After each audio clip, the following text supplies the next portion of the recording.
Be sure to punch that like and subscribe button.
What up? What up?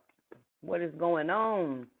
Hi, I want to welcome everybody to the channel. I'm Jay, and this is R2 Cents, where we talk everything boxing, and everybody's entitled to their own opinion.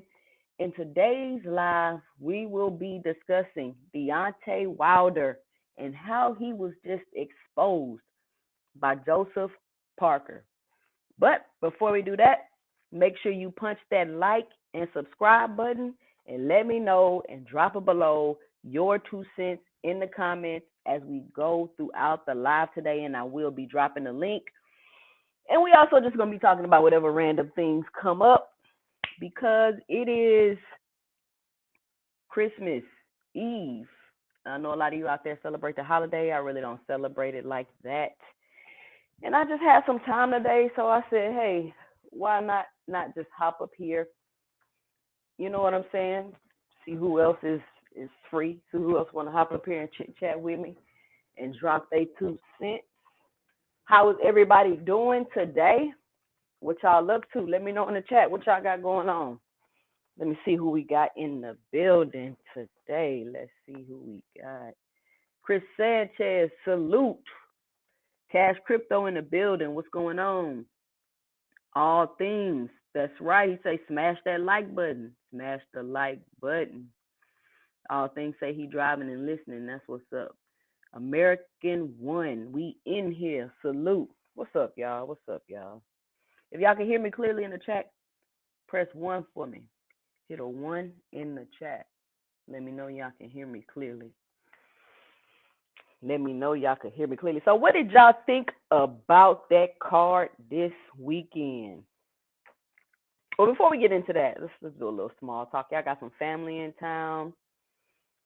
You know what I'm saying? Y'all doing last minute Christmas shopping, Christmas cooking. What y'all got going on? What do y'all have going on?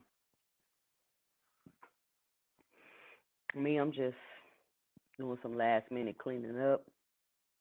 I'm going to my parents' and my mom's house tomorrow. I ain't even cooking nothing.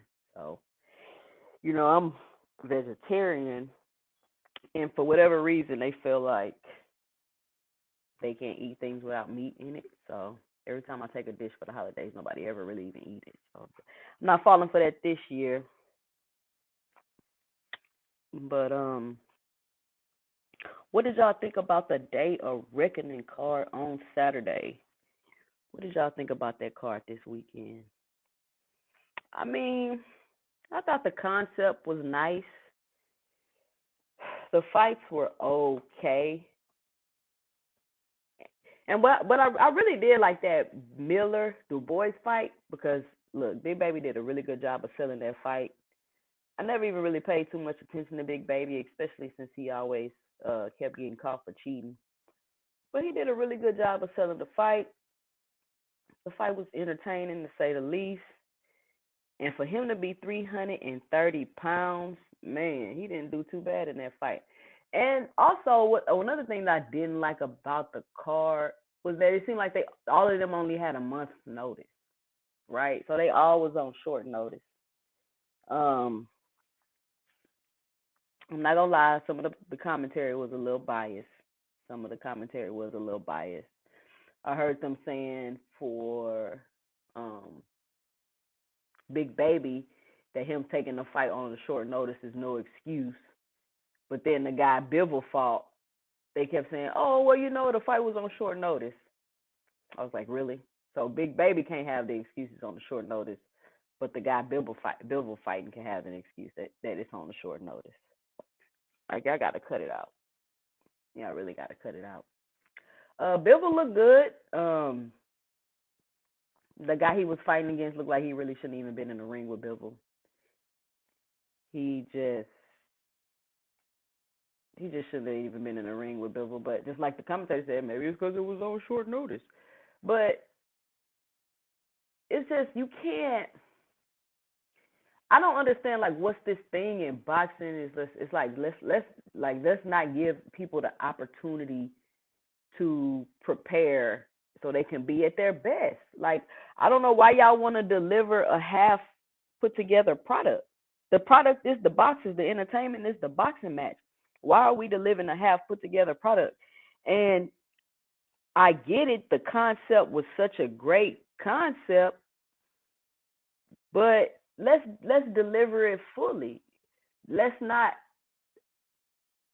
for lack of a better word, half-ass do it. Chris Sanchez says, finally, someone recognized the short notice. Yeah, Chris, I recognize the short notice. I recognize it in the build-up when, especially with the Wilder Joseph Parker fight, he kept saying, they were saying how short of a notice it was, It was only a month, but we're going to be ready. And I was like, dang, they only gave them 4 weeks to prepare for this fight? That's crazy. They only gave them 4 weeks to prepare for this fight. And I have a thought about this card and this fight, and it's just my 2 cents. First of all, let me clarify some things for the people that's listening to this or gonna listen to the replay of this. And if you listen to the replay, let me know and drop it below your 2 cents. Be sure to punch that like and subscribe button if you haven't already, and just drop a comment in the chat. Just let me know, hey, I've been here, I'm stopping by, whatever. Just put something in the chat, because as you know, that's how the algorithm push these videos out. let me clear something up about my channel real quick. Now, the name of my channel is called 2 Cents Boxing, right? Which means I'm here. I said in my intro, this is 2 Cents Boxing, where we talk everything boxing and everybody's entitled to their own opinion. So with that being said, it's my 2 cents. It's our 2 cents, the community, my subscribers, everybody. Everybody can come here and give their opinion, and they're entitled to their own opinion. There are no right or wrong answers here. There's no right or wrong answers. You think what you think, I think what I think. We may go back and forth about it for entertainment purposes, or, just for healthy debate, healthy dialogue. But I'm not trying to be right, and I'm not trying to prove anybody wrong. You think whatever you want to think. I hear things, I see things, situations come up, and I get on a video and I drop my 2 cents about it. And I encourage my subscribers to get in the comments and drop their 2 cents about it.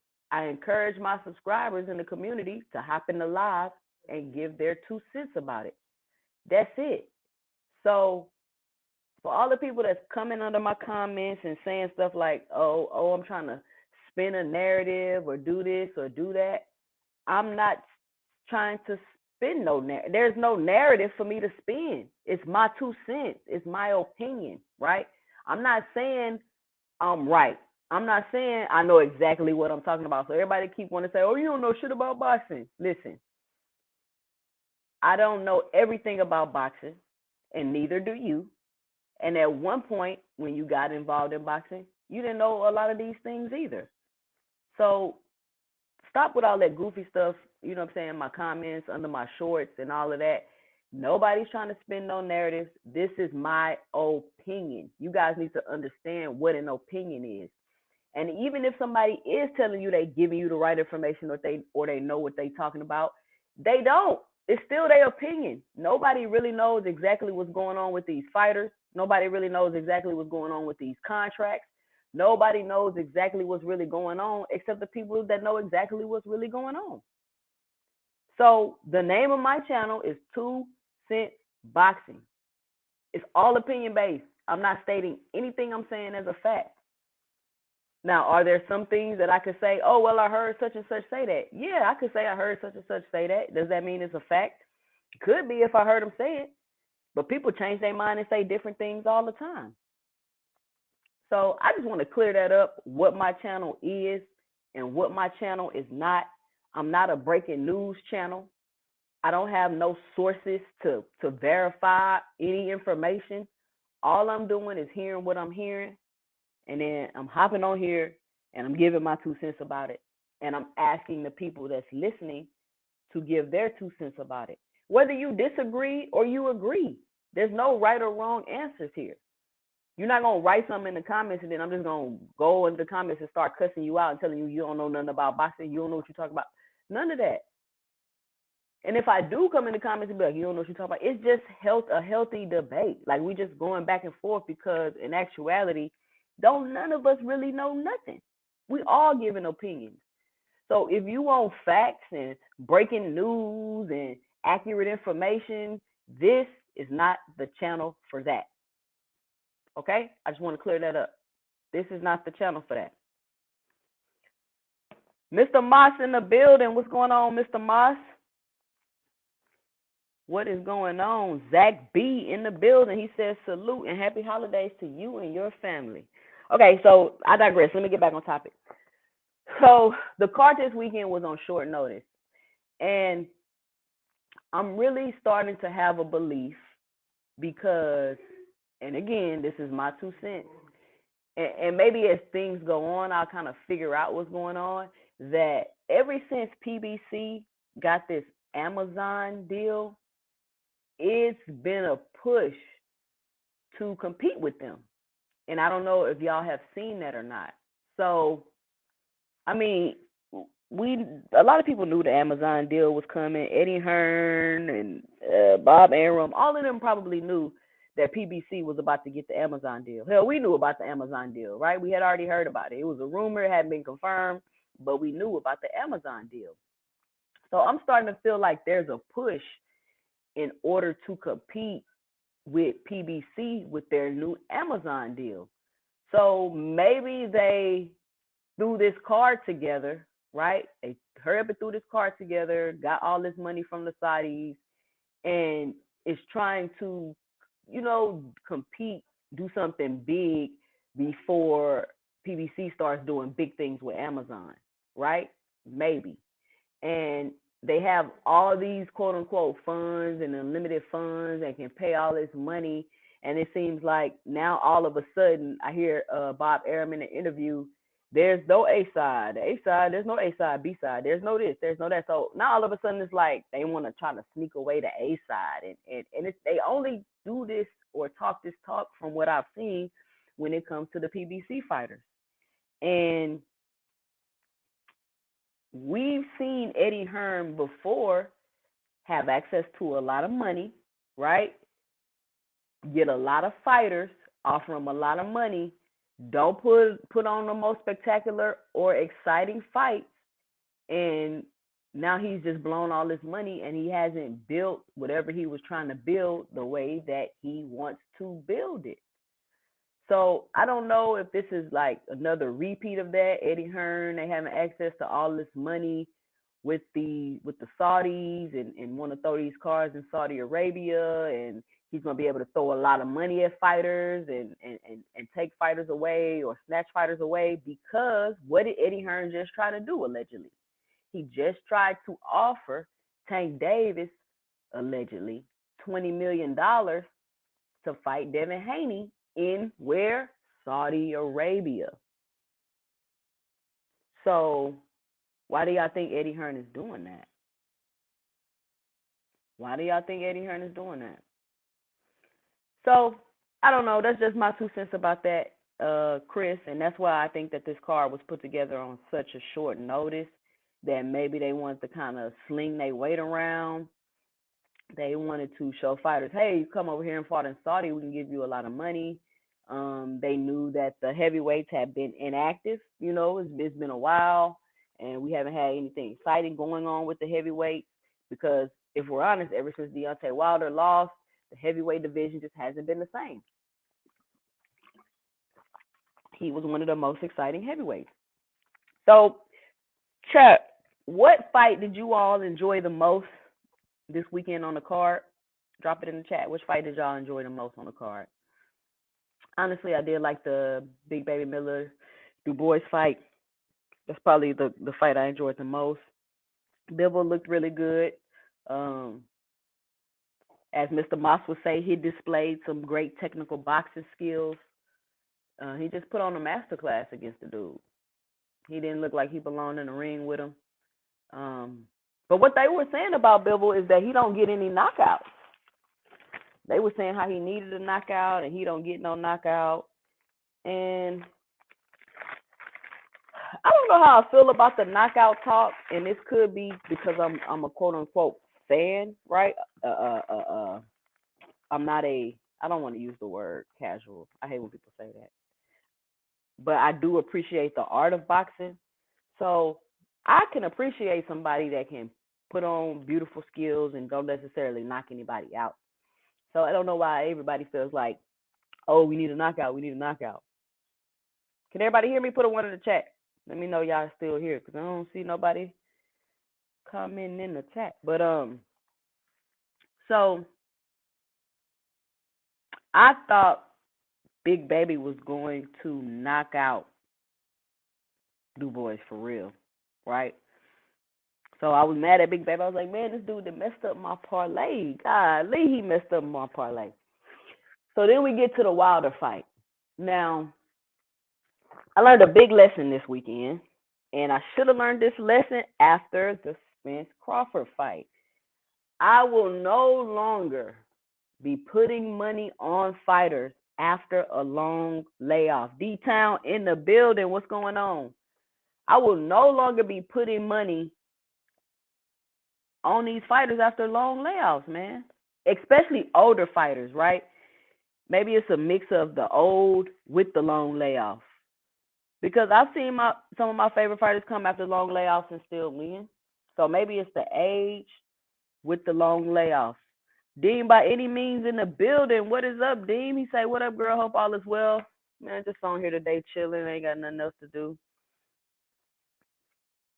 D-Town say Big Baby and the boys was the best fight in the car. Exactly. They was the best fight on the card. They did a good job building it up. They really made it interesting. So we get to the Deontay Wilder Parker fight.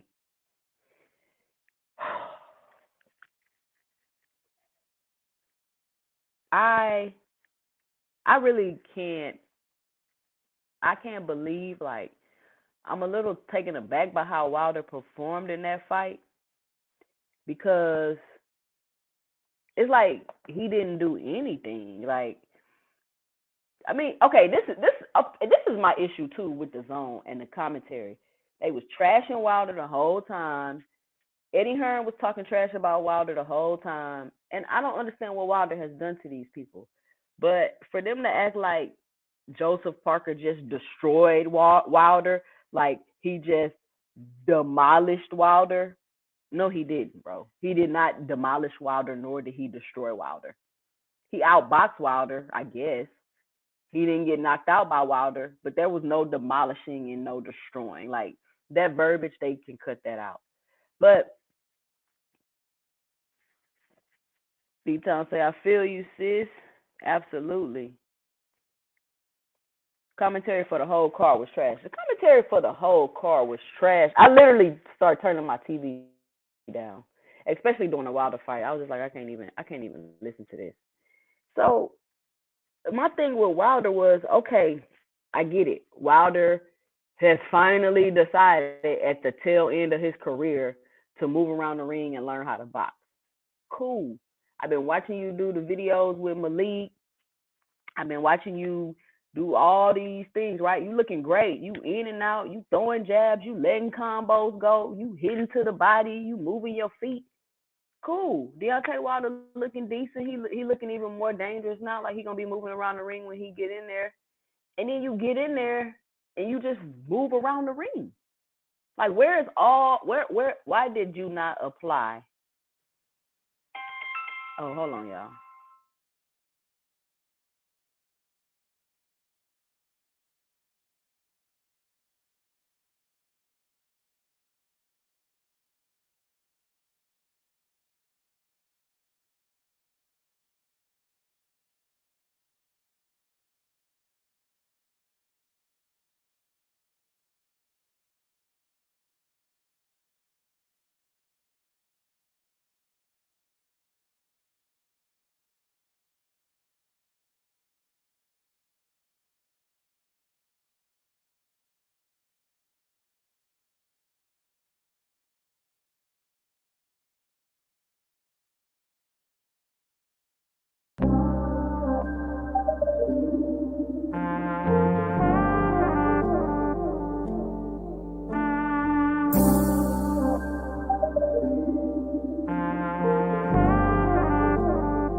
All right, I'm back, y'all. Real quick, real story, off topic, right? My son is coming home and he's visiting from A school because he's in the Navy, right? And his plane was supposed to leave last night at 10 o'clock. Do y'all know that this man is still in the airport waiting to catch a flight because I guess the fog was so bad and they canceled his flight last night and they just been delaying his flight. and this is his first time ever flying over the holidays and experiencing something like this. So he is struggling right now and having a hard time. But I tried to warn him. I told him, hey, flying over the holidays get hectic, but you know. But anyway, so let's see. Dean said he had to mute it. It was so bad. Yeah, man, the commentators were tripping. Dean, did you hear when they said when Big Baby was like, I only have 4 weeks to prepare, and they were like, oh well, there's no excuse. That's no excuse. And then when the guy that lost to Bivol, they were like, oh well, he only have 4 weeks to prepare. So I'm like, so the dude with Bivol, he could use that as a quote unquote excuse, but Big Baby Miller can't use that as a quote unquote excuse as to why his performance wasn't better or he wasn't in better shape. They was tripping. Uh, Crash Crypto said Wilder would have won at Parker, he'd have won easily. All Parker was doing was covering up. So that's the thing, Cash Crypto, I was saying about Deontay. Like, dude, what are you doing? You're not even letting your hands go, Deontay. And I don't know, because it looked like Parker was trying to hit him on the right side of his face, like right there on that ear, where he kind of it seems like when he gets hit there now after the Fury fight, he loses his equilibrium and his balance. So I don't know if he was being cautious, but Wilder doesn't even fight like that. Like, he's not even. He a warrior, right? He like to go out on his shield, so I can't even see him being so cautious like that. You know what I'm saying? We got Mr. Moss in the building. What up, Mr. Moss? Hey, 2 cents. Salute to you. Salute to you. Great, great What up? intro. What up? Great monologue. You did a great job talking about the fight. You want my 2 cents on it, or? Yeah, go ahead. What you got? Well, the game plan, right? The game plan. Malik Scott. You know what I'm saying? We all touted that he was a good coach, and Deontay changed trainers, and we thought they're going to be new wrinkles to Deontay. And my biggest issue is, Deontay putting his back up against those ropes, moving backwards. If you look at it, Parker's, all his losses, guys who have beat him, there's been guys who have been coming forward, making it a firefight. You got to make Parker fight. You can't back up against Parker. And again, like, I didn't see any. I mean, if you're gonna back up and be on the back foot, I mean, at least have some type of boxing ability. He didn't showcase no boxing ability. He was cocking back the right hand. It was very predictable. And Andre Ward said it best. You know, you got to find ways to throw the right hand, right? It can't be the same sequence: jab, jab, stutter step, right hand. Like, Deontay's right hand is devastating. I understand if he lands it, it can put your lights out, but he has to land it. But he has to find ways to set it up. He wasn't even jabbing. Again, if you're going to go backwards and put your back against the ropes, you got to jab. You got to make. Oh, hold on. We got D-Town in the building. What's happening? What's happening? What's What up, going on, detail? D-Town? What's up, All Mr. right, go ahead, Moss? Mr. Moss. Yeah, I'm almost done. Deontay wasn't even jabbing. Wasn't keeping a consistent jab in his face. Did you look and see how? I mean, I don't think Parker did anything crazy or spectacular. And the fact that he beat Deontay Wilder like that, not even doing anything crazy, it's just disappointing. I mean, it just speaks to the level of pure delusion in the training camp of Deontay. Deontay didn't seem irritated after the fight. Maybe it was his one last money grab. But I'm very disappointed in the skill set. And this is why we talk about, he's a one trick pony, like, you can't outbox or at least come forward against Parker. Listen, I don't know if he's mentally weak. I don't know if he's afraid to get hit. I don't know what it is. But Malik Scott, what the hell were you doing? And what were you telling this man in the corner? It's just, listen, man, his whole team failed him. His whole team failed him. And it's just sad, man. So, A1 Hoop Zone, what up? I got you, bro. I got you. don't I embarrass mean, I got myself. a That's all couple I got. theories on that, Oh, you but do? Okay. I just was like, it's just weird to see Deontay, because even with all of that, once he seen that none of that was working, Deontay will just start going at it, like, and just start letting that right hand go, and he didn't even do that. So I'm Hmm. just like, was it ring rust? Because it looked like his timing was off. Okay, this is my question about Deontay. Is he Okay. done? He's 38 years old, right? He had those Yeah. fights with Fury. Is he just not the same, or it was it ring rust?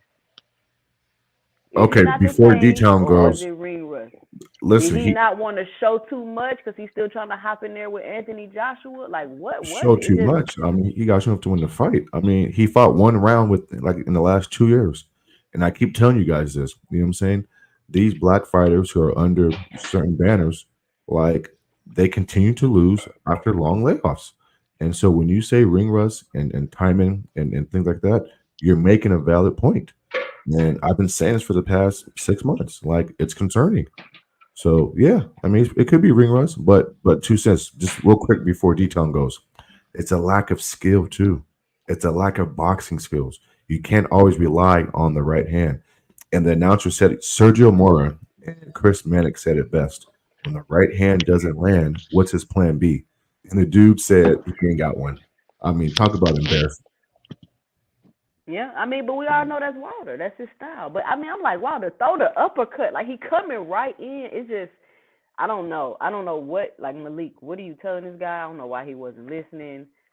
And I just think Wilder's just. I gotta see him in one more fight before I make a give a definitive opinion about how I feel. But I mean, he's 38. I don't know if he coming back. But You know. in my opinion, from my perspective, I don't think it. I didn't see none of that. I don't think it was no ring rust. I don't think it was no corner. It just wasn't Wilder. He didn't. I couldn't see enough punches thrown to even say something about timing. I didn't see enough. All I saw for him is great footwork.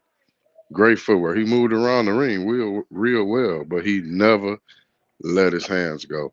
He Full had plenty of counter boxing. What opportunities. up? Go ahead. He had many opportunities to land some quality shots, and he just didn't pull the trigger. He had many opportunities to land that uppercut. He didn't pull the trigger. He had many opportunities to throw that right. He didn't pull the trigger. The man was standing in front of him. Wilder, it was like he just didn't come in there to fight. He didn't fight until the 12th round. He done nothing but bagged up, retreated, flicked a jab out there, and showed great footwork, but didn't put no punches together with that footwork that he was in there displaying. I So think what it do was you just think him the personally. Like 4 weeks to prepare had something to do with it also? I'm suspect to say that because he just didn't work. If he would have threw some punches, that would have gave us something to gauge. If he would have got in a fight, that would have gave us something to gauge. But from my perspective, I seen nothing to gauge, nothing because the man didn't fight. Hey, I can't D-Town, say it why? was timing. He didn't throw enough punches. Yeah, you can see it timing was a little off, but to actually judge it accurately with 100% of an opinion on it, didn't throw enough punches. He I just mean that didn't get that in fight there and work. pissed me off. Like I think it's mental. I think those fights took a lot out of him with Fury. The last fight he got in, it was over in 30 seconds. We probably would be having a different conversation, or might not even be having this fight if we'd have saw a little bit more of that fight. We might have saw some similar things in this one. D-Town, I'm curious why you used the phrase, good foot movement.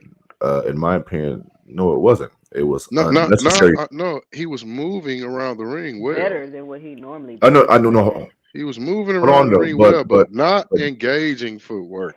Not like throwing punches footwork.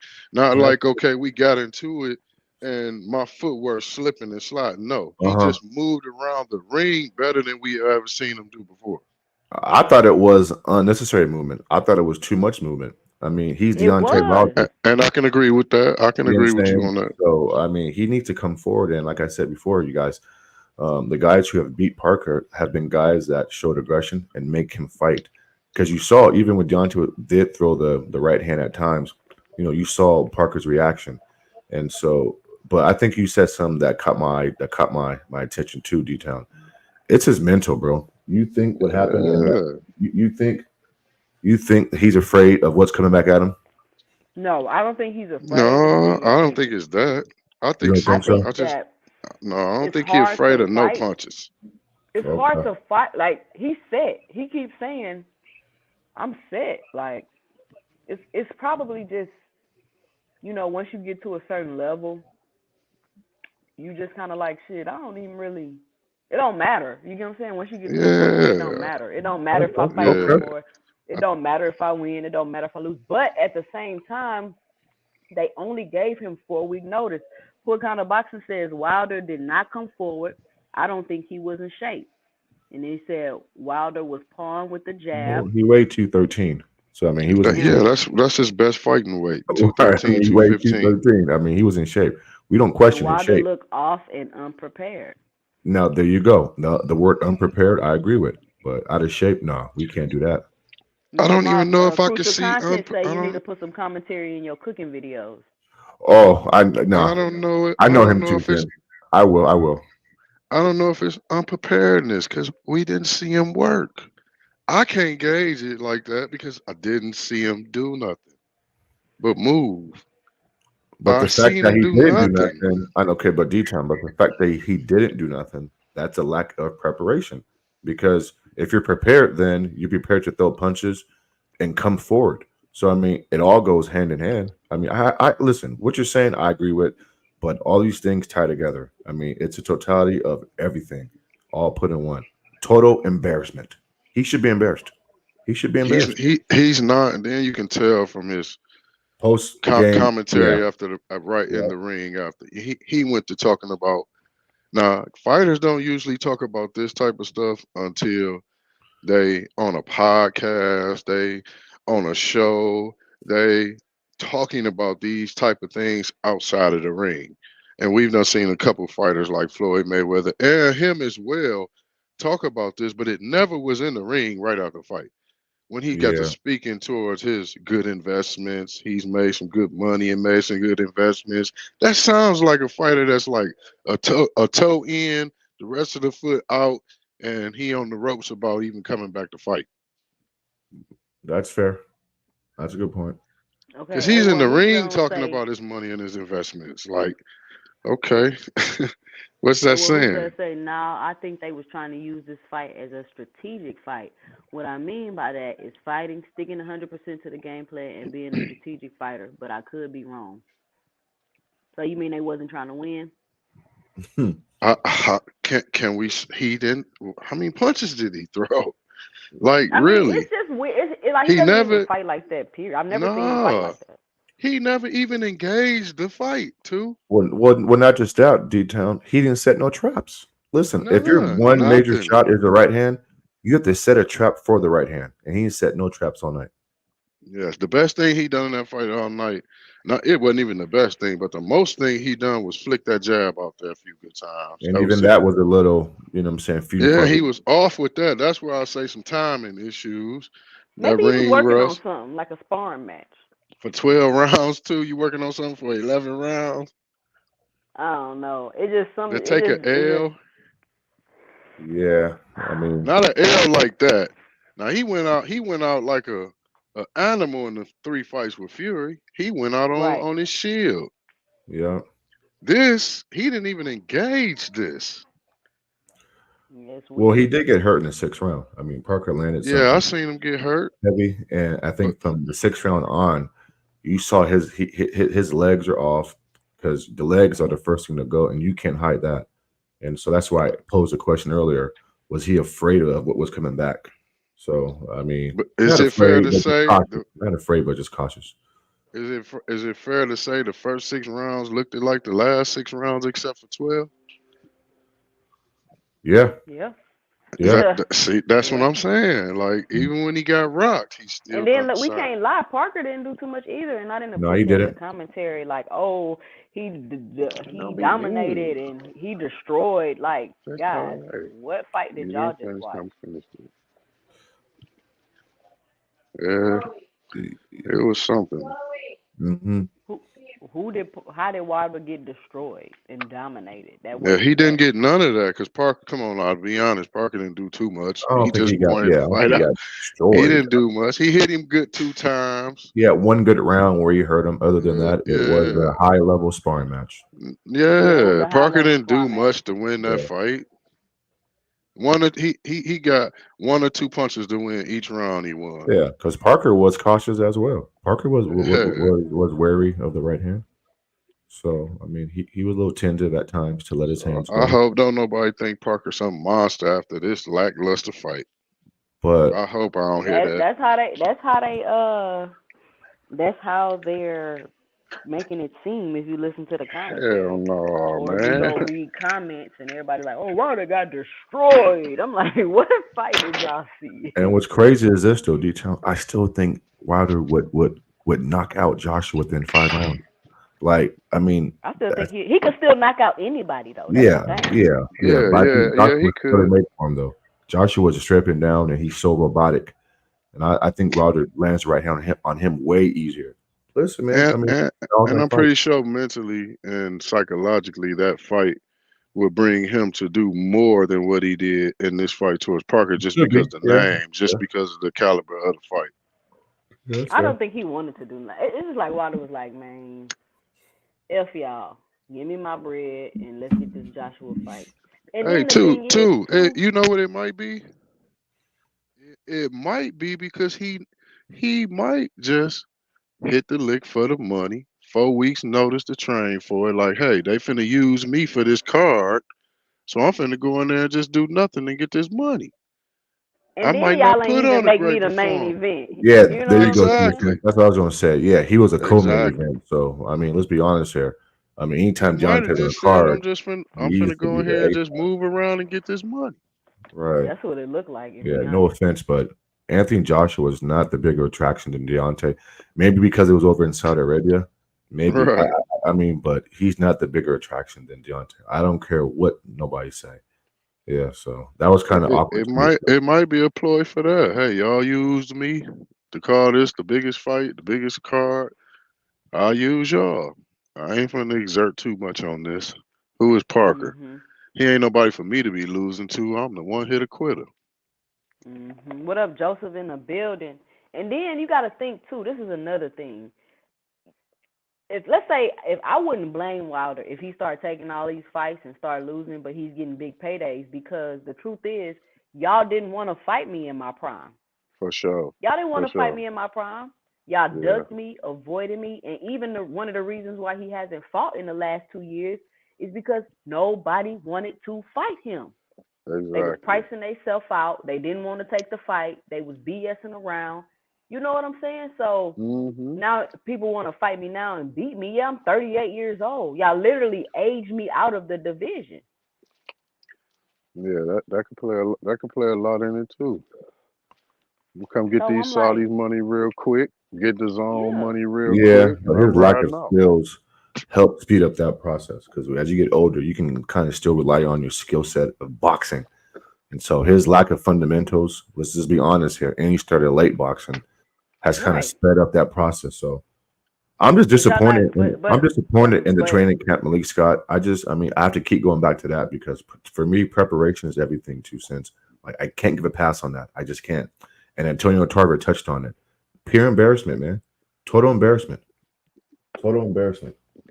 I'm just alluding to other things because I'm alluding to a whole lot of other things that got to do with in the ring and training camp things. Like, cause he didn't put on a fight. He didn't get beat up. He didn't get hurt like that. He got Hmm. rocked one good time.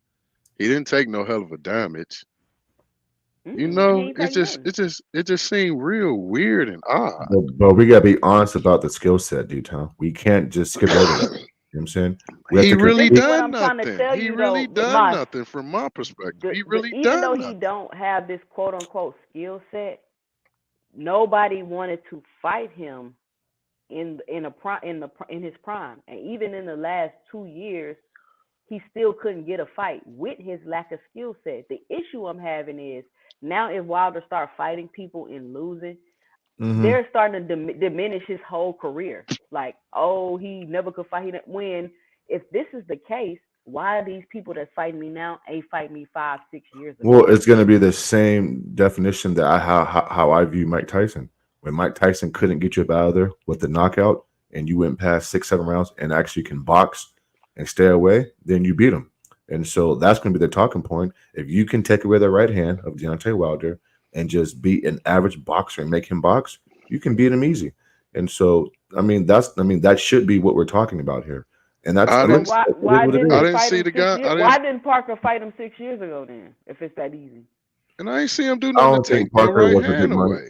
I don't, no, he did. He did. He backed him up, D-Town. So that's taking it away because Deontay Wilder can't throw the backhand going backwards. He has to come forward plant, you know what I'm saying, sit down and throw the right hand. And so he took it away. He backed him up. I mean, come on now. This is crazy. I done seen him drop somebody bagging up now, Miles, with that right. That's how he just dropped Talanius. Nah, We done seen him do it. We done okay, you seen him guys. do it. Okay, listen. I mean, he threw a right hand versus Helenius, who was standing right in front of him, and it landed. Okay, cool. So at all his fights, He's not the only one. fight. No, he's the only one. He's the only one.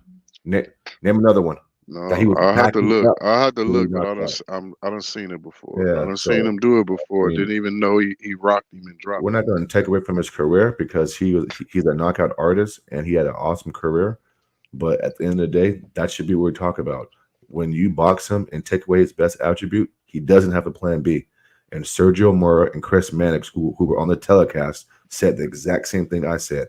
In boxing, there's going to be nights where what you do best, they take away. And what is your counter? And he didn't have one. And so these are perfect. Sergio Mora is an ex-world champion. He said the exact same thing I said. Where's the plan B at? Where's it at? I don't think I he took it respect your away. He opinion. just didn't even try to use It's all it. good, Yeah, he D-Town. just didn't Like, use it. what if Wilder just got aggressive and stepped to Parker? What? And It'd have been like what? he gave up a better fight. It's Well, I plenty mean, of we times I saying that seen he now could have after the landed fight. that right hand and just didn't pull it. We saying that now after we watched the fight. But part of him being good, you guys, is setting traps. I mean, he didn't even set no traps. So now I'm questioning He his just ain't IQ. try. He really I'm just looking didn't at it try. just from a different perspective. I just didn't see the man come to fight. I'm wondering why he didn't come to fight. Oh, I don't. He did Okay. not come to fight. He did not fight in that fight. He bagged up purposely. He He wasn't didn't even bag up. mean nothing. Yeah, he did not come to fight. Not. I respect everybody else's opinion. This is just mine personally. I My got you, opinion bro. of what I seen, and I didn't see him fighting. I didn't see him putting up a fight. I ain't see nothing Parker done to take away nothing from him, do nothing, because I saw plenty of opportunities he could have pulled that uppercut. I seen plenty of opportunities he could have pulled that right, hit him with a jab, and he just didn't do it. I Okay. didn't see nothing Parker done to take nothing because Parker didn't come forward until he seen Wilder was keeping him backing him up. Parker was hesitant himself. No, Parker came forward from round 1 until round 12. I mean, come on now, bro. I But mean, you nobody. can't go. That's what I'm saying. That's why he couldn't He came really forward from time round 1 Parker. to He round wasn't 12. really coming forward. Yeah, Deontay Wilder didn't show anything from round 1. Parker stood in the front of the ring, exerted his dominance, and backed him up 1 through 12 I wish rounds. Wilder would have threw that uppercut like more. It was right there. Yeah, because Parker would cut at times and duck and guard up, and you're right, the uppercut was there. So I'm not sure why he didn't pull the trigger. So what about this perspective? The fact that Wilder, even this late in his career, is taking the opportunity, the time, and the effort to learn how to box. I feel like that's admirable. Like, let's say he does continue to box in this latter part of his career and his boxing skills do get a tad bit better. Wouldn't that make him more dangerous? Actually, I think so I look at it differently. A guy who's been boxing this long now for him, and you wait this long to get with a coach who actually wants to show you technical boxing a little bit more, no, that's a problem. And that's a problem for him because, again, in boxing, you can't play boxing. There's going to be nights where your best attribute is taken away. It's taken away. And so I don't care about him learning boxing right now. To me, that's another embarrassment. That speaks to his IQ. That speaks to his accountability inside that ring. And so, nah, I don't view it that way. I view it as a negative other than a positive. That's just me, though. I mean, he's already been a winner. Like, Oh, no, I understand that. Yeah, I understand that. But 2 cents. We've seen boxers in the past and in the present get their best attribute taken away. Just because it works, like, for example, just because Tank Davis can land the left and knock you out, like, there's going to come a time where that left hand ain't going to be there. And you have to resort to other things. Not saying Tank can't do that. I'm just saying, but Tank has boxing fundamentals where he can kind of rely on. Deontay ain't got Yeah. that. Deontay can't even set up the right hand. It's so predictable. And listen, he was literally like clocking it back, like telegraphing it every single time. I mean, D-Town, Parker is a professional boxer, right? I mean, he does see the punch coming. I mean, come on now. Yeah, Like, no, But that could be like due you to don't the take it. ring rust. I'm not taking nothing away from Parker. I ain't taking nothing away from him. And in my opinion on that, I just think if it's not Joshua for a big payday, Wild, I don't see Wilder getting in the ring no more. That's just my opinion and my And he perspective. shouldn't. And he shouldn't. Yeah, I don't see that's him Because getting true. in the ring no more. y'all Yeah. It's been not ducking and Joshua. dodging me this whole Yeah, time, and it's normally I don't be like fighters. I could do what I want to do now. But I feel like Wilder don't have a belt. He's not a champion.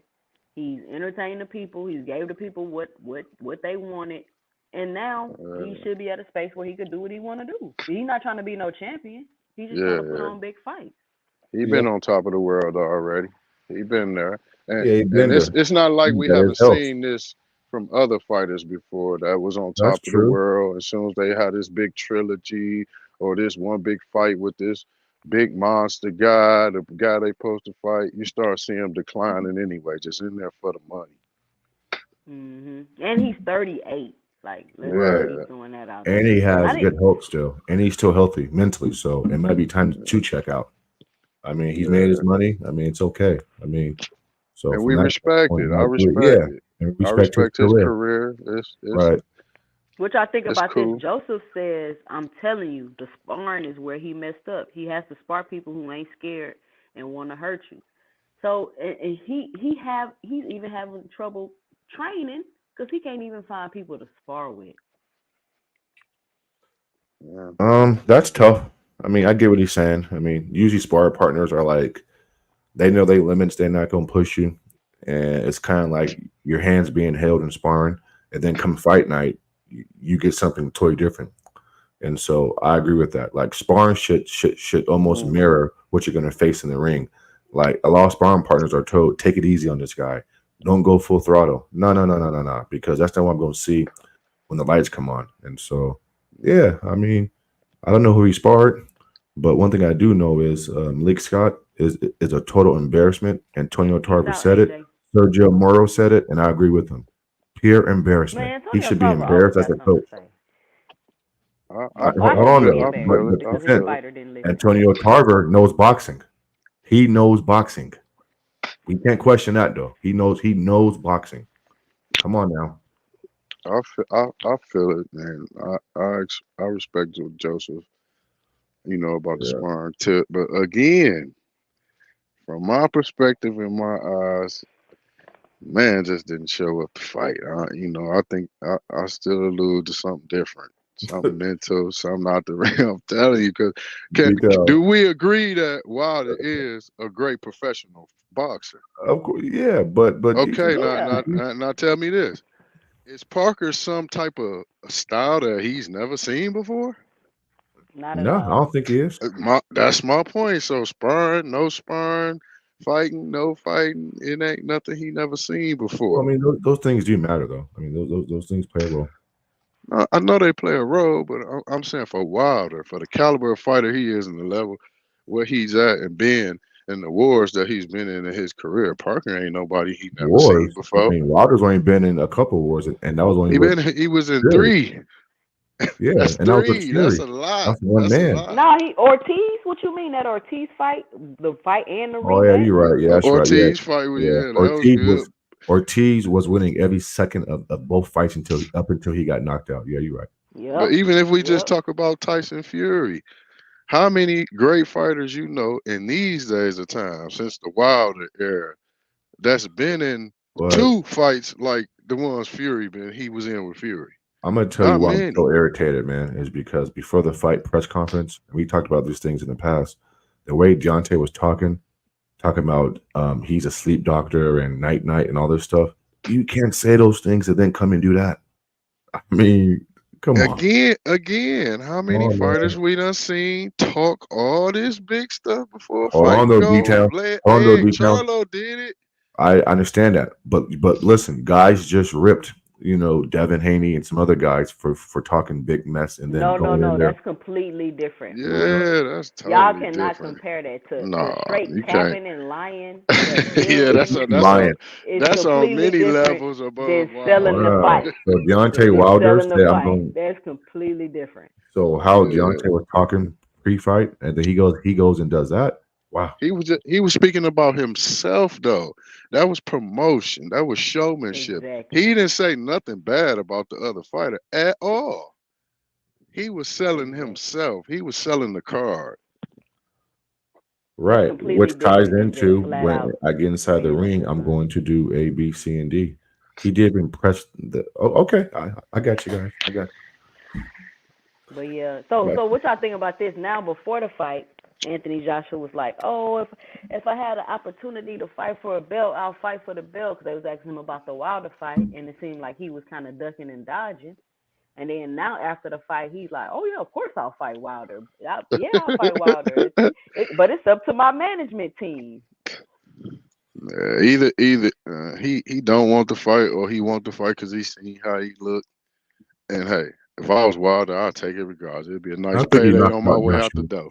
I think Joshua stylistically, um, it's easy to knock out. So yeah, I'm Wilder. Oh, Junior Take that Smile fight. say Wilder cost me 2.9K. Disappointed in Wilder. Well, that's your Hey, fault. Wilder cost me Well, about I'm glad I $30. didn't bet. Hey, you Yeah, know what I bet that's fault. on? I bet the first round and second round knockout odds was great, and I only put $20 a piece because for every 10 in the first round you was getting 6. For every 10 in the second round you was getting almost 5.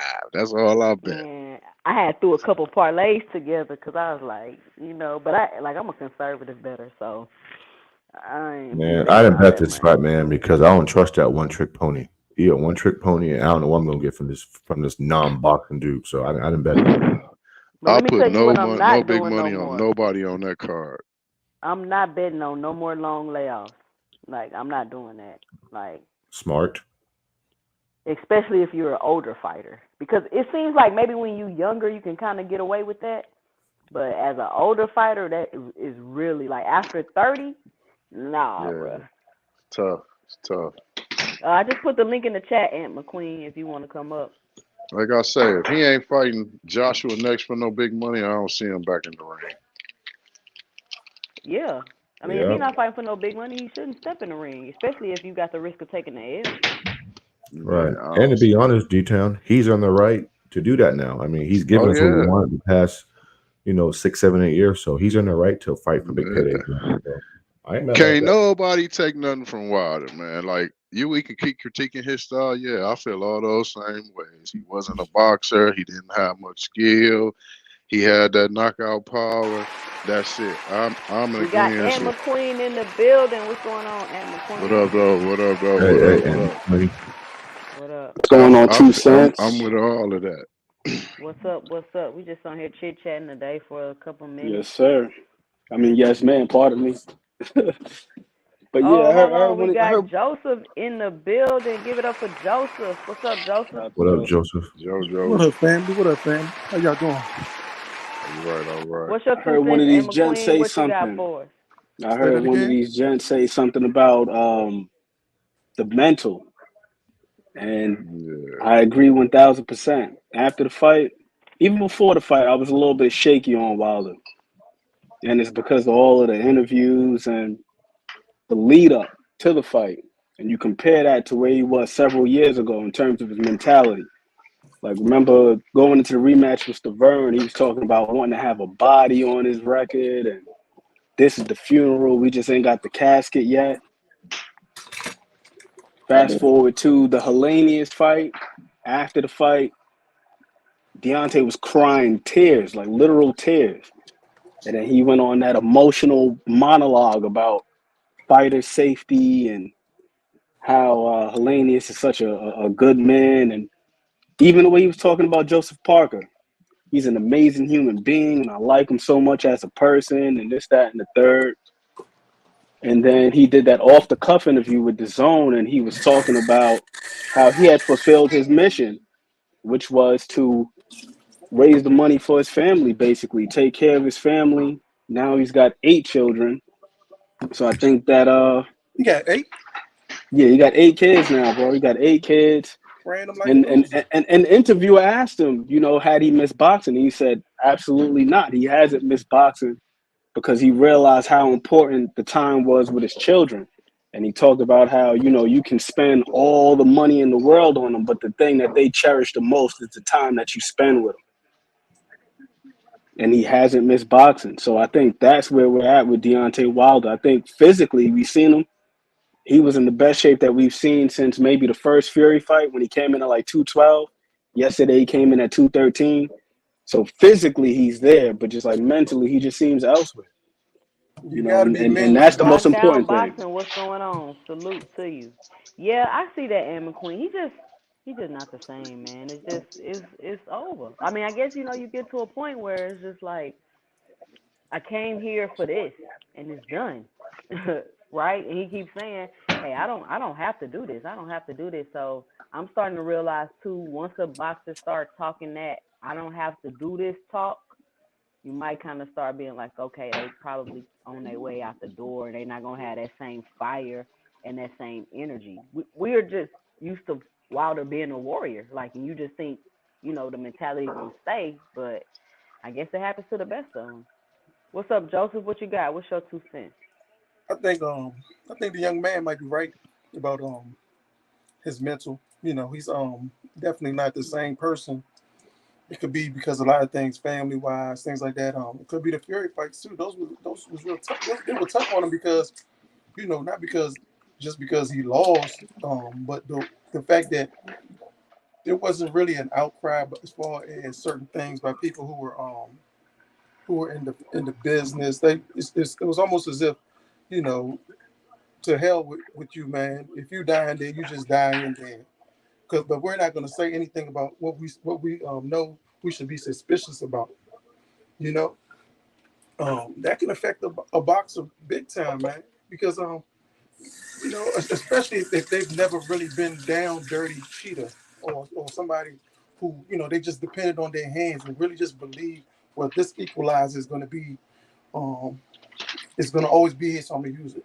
But as far as the fight itself, I just think um, you just can't try to make Deontay this skillful fighter. You know what I'm saying? There's a lot of things that come with what he's trying to make Deontay. You know what I'm saying? Deontay, for real, he hits hard. It's not really not too bad with his footwork. But the type of boxer Malik is trying to turn him into is a type of boxer who sees a lot, almost everything, as their boxer. You know what I'm saying? And you got to deal with the reality that this man, all he really got to do is use his reach, snap that jab, good head movement, and remember the night when Ryan Garcia was fighting the dude he just fought. Remember Ryan Garcia? Sometimes he would just leave his left hand out there. You know what I'm saying? Just to make sure dude, you know, stay at base. Sometimes there's little techniques. You don't have to make him a complete fighter. You know what I'm saying? And I think Right. He Malik is should just trying too build much. off what he already does. Yeah. Right. Yeah. And now I mean, I know he's a grateful person for Malik and everything, but you know what I'm saying? Like you guys were already saying, he's 38. He there's certain things he does good and doesn't do well, but you know what I'm saying? Really, if he's gonna get in there, that mentality got to be like, you know what? I'm gonna punish this dude in more ways than one. Period. You know what I'm saying? Um, and after that, then I can go back to Mr. Nice Guy. You know what I'm saying? But you gotta have that mentality, man. He should have been snapping that jab, spinning dude, catching him as dude would reset or whatever, grab him when he didn't expect to get grabbed. You know what I'm saying? Put that weight on him, talk to him a little bit, like, oh, I see what you're doing, and then and just really do a lot of things that a lot of people would do with as many fights as he has. Yeah. I agree. Can't make him something that he's not. Let me ask y'all a question, and this for the chat also. Do y'all want to see the Wilder Joshua fight? Is that something you would invest in to watch? I want to see it. Yeah, I wouldn't mind. I'll watch it, but I wouldn't like look at it as the fight we would have looked at it at like 5-6 years ago. The It's reason not why I gonna want, mean nothing. It's not gonna be like, oh, I told you Wilder Yeah, couldn't beat, and that's how people want to act. Like, oh, I told y'all Wilder was trash. Like, dude, why y'all didn't fight this man 5-6 years ago? You cannot wait till somebody's 40 years old and then talk about they trash. And I'm with Knockdown. He said Wilder has nothing else to prove. no, he don't. He don't. I think he can lead a game right now, and it shouldn't be nobody upset with his career or what he done. And like my man just said, Joseph, like you can't make him something he never was. We loved him for what he was, not for what he wasn't. Right. Nah, I mean, hold on. I mean, I can treat a little upset with this bird, and I understand the technical aspect of boxing. And yeah, we love the right hand. You know what I'm saying? Keyword right hand. But even when he was giving me the knockouts, D-Town, I knew there would come days where that right hand wasn't going to be available to do what it needs to do. And he had to rely on boxing. And so for me, anytime a boxer steps into the ring and he has no plan B or doesn't showcase some sort of fundamentals, then for me, that's a problem. And so he cool, he all Well, right, that but could I'm go going to for any critique, bro. I'm boxer, sorry. no matter I how have to good do of a that. boxer they are. I've got man, I that it, ain't I nothing. I, Jay, I That ain't because feel nothing to you. do with I last want to night say though. I feel you. The first Vern fight, he did an excellent job of winning that fight with just his lead hand. Because I don't know if you remember, but his bicep was torn in his right He fought arm good. during I that fight, agree. Hmm. and he was just using his lead hand. So I don't know what happened from then till now. So it's not that he doesn't have the ability, but I do think that what happens sometimes is something is working so well that you can actually become a victim of your own success, Yeah, and yeah. you just You become become that. heavily reliant on it. Yeah, but Tavern's a bad example because he stood right in front of him. He didn't move, and so I But get what you're saying. But come on, man, Tavern is last night, I don't think last night had I'm to do with cool. that. I can't get on. I respect your Yeah, look but Joseph outlook at it, Parker was Mr. coming forward Mars, because also. He some wasn't on the people back foot. He didn't have to chase him. He was on the Right. front foot. they like I technical agree. fighters. They like fighters that can do more than one Yeah, I thing, do. that I can do. do I mean, I multiple probably things, nitpick him and a little and bit. it's nothing That's just wrong with my that at all. cup of tea, Yeah, nothing detail. wrong with I that. like Yeah, guys no who can doubt. showcase skills. That's all.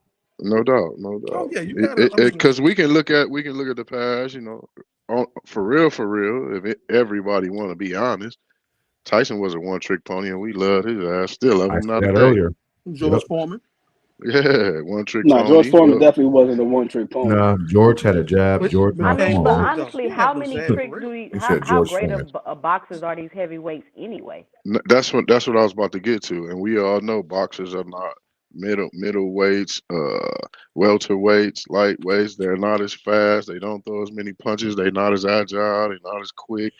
Those Well, days of us seeing the Evander Holyfields, the Lennox Lewis, I think that they uh-huh. gone until somebody come back and present those things to us. Well, I think that's why people like Jared Anderson, but I just think Jared Anderson is food. I don't like his Yeah, defense. that's I don't like Charlo his defense. cousin. So Yeah, they but mental thing Huntsville had some good days. Why you gotta say that? What does him being Charlo cousin got to I do think with it comes anything? because down the, to I both think it both comes they down to the both of them coaching, act man. mental, like they got mental issues or Right. something. Like they Homeboy just just said it best. It comes down to the yeah. culture It where comes down, you're no, willing not to culture, boxing at. coaching. It comes down to Oh yeah, that coaching. too. You got a That's lot of what I kept trainers, saying to Malik but Scott, man. you gotta have good coaching. And Hmm. I think where there may be a disconnect between what Malik Scott wanted Wilder to do and the execution or lack thereof. It could be the lack of understanding, the why you're doing certain things.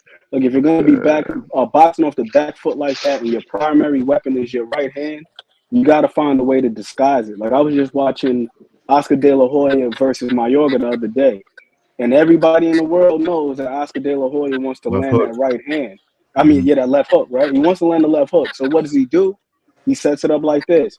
He'll shoot the jab, go to straight right. He'll shoot the jab, the stab jab, get him to drop the hands, throw the Yeah. right hand behind it, and then follow up with the left hook. He wasn't just throwing the left hook. And what we saw yesterday with Wilder is the times when he did let the right hand go, he was just letting the right hand go. There was nothing to disguise it. There was nothing to mask it. Hey, And we all know he wants to what throw the you're right saying hand. is true. What you're saying is true. Not just in that aspect, but a lot of fighters got to look at other fights to know why some things work. Sometimes you look at a fight, you be like before the fight, you wondering you're gonna say one person's gonna win, but when you watch the fight, the person doesn't win. Or even if they do win, they might do something different. But you can say, you know what, they won because of this reason and that reason. A lot of times, trainers need to be able to get their fighters. This sort of like what Moss was saying. You know what I'm saying? Having plan B and being able to be flexible and things like that. Whereas in your mind, you already know, okay, this ain't working, or I haven't established this. So guess what? This is just like you go into your own corner and you say, oh, this is sort of like that. What you call when such and such was against such and such. Well, you know what? I got something for that. You know what I'm saying? So even Can though I it's say training, why I want to? Can I say Hold on, why? y'all. Salute Ray Davis, and we got Claymore Rain in the What up, Ray building. Davis? And he what said, I'm in saying? what world was Mike Tyson a one-trick pony? Okay, y'all can answer that, but go ahead and say what you were saying, Mr. Moss. I was going to say the reason why I wanted Wilder to at least throw the jab out there, it wasn't even for him to land it. It was a rangefinder, right? A lot of times the jab for some fighters is just to gauge range and gauge, you know what I'm saying? It's a rangefinder. And Sergio Mora touched on it during the fight. Like a lot of times Deontay was throwing the right hand from like too far away or from too close in. And so those are But fundamentally that's because of the things ring that rust, Moss. His hold timing on. and 2 distance cents, was two off. cents, 2 cents. I don't care if Deontay Wilder ain't fought in 6 years.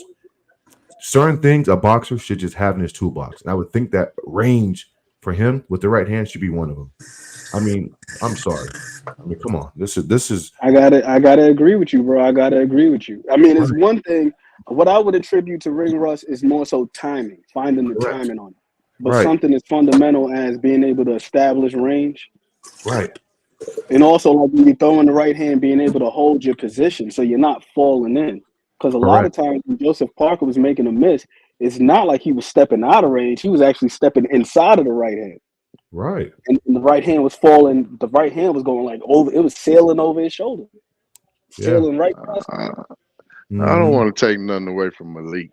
Malik is a good trainer. I just think he came into Wilder career it was just bad timing for the type of trainer he is to come into a fighter like Wilder's career at 38 years old on one of his last fights. He been with Wilder for more than he's. I mean, he was with Wilder. I think what 2 of the 3 fights, and so he No, got only Wilder one of before he them. turned Or 38 was it years two old. of them? Yeah, I think only one of My them. bad, you guys. Just one The fight. third, Yeah, just the one third fight. one. And so you know what? Again, not to be Debbie the Downer, but nah, I am gonna take some away from Malik Scott. He's doing a piss poor job. He's doing a piss poor job.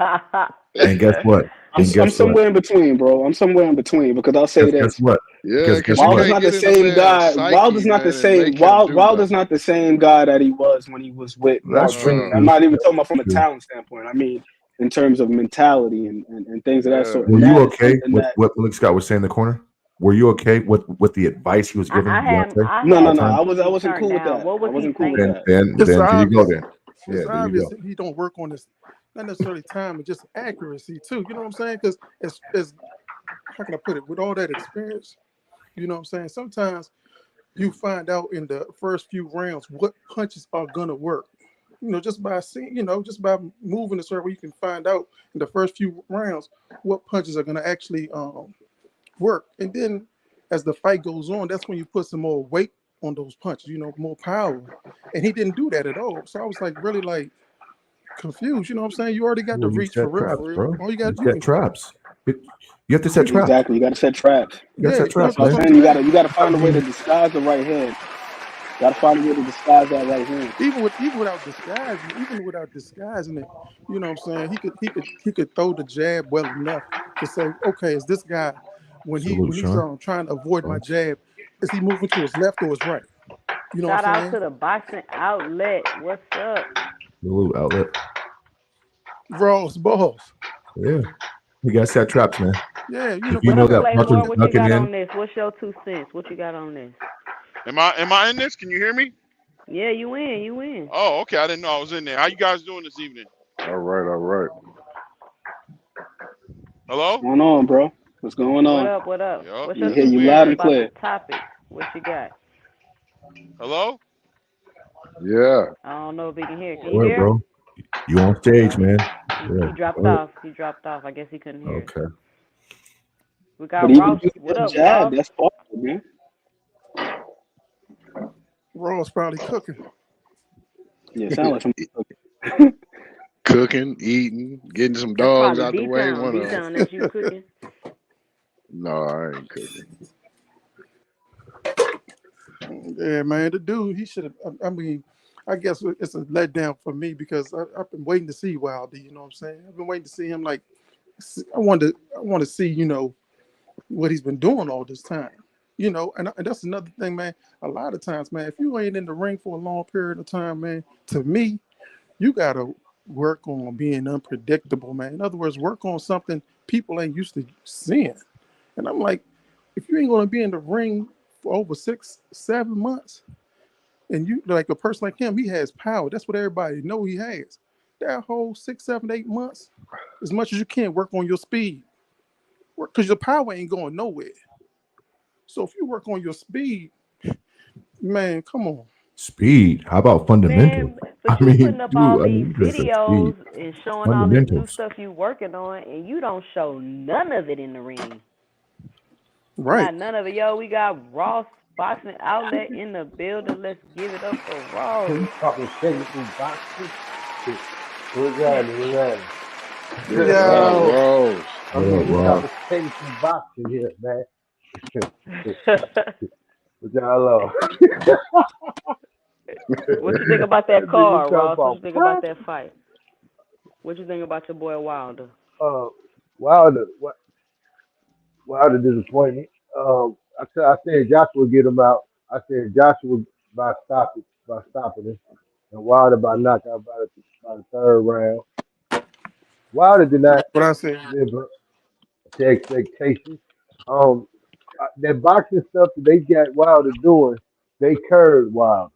They completely curved him. They took the fight out the dog. That's what I believe. That's what I seen. That's what I believe. Mike, check. Wasn't nothing. Can y'all hear me? You here? We can He hear you. not All he right, go not ahead. My bad. Go ahead. I just want to make sure you can hear me. My bad. Go ahead, bro. he ain't got that dog in him no more. You know, he probably domesticated that. You know what I'm saying? He reformed. Ah, He ain't got the thunderstorm. He's out of there. he He ain't might got the well he fire. been saying he making good investments, hopefully he made good investments. You know what I'm Yeah, saying? They say, yeah. he's just he cool. I mean, he Mm. could just relax and chill. They gotta fight no more, but they probably got him in contract where he probably got a few more fights he gotta do.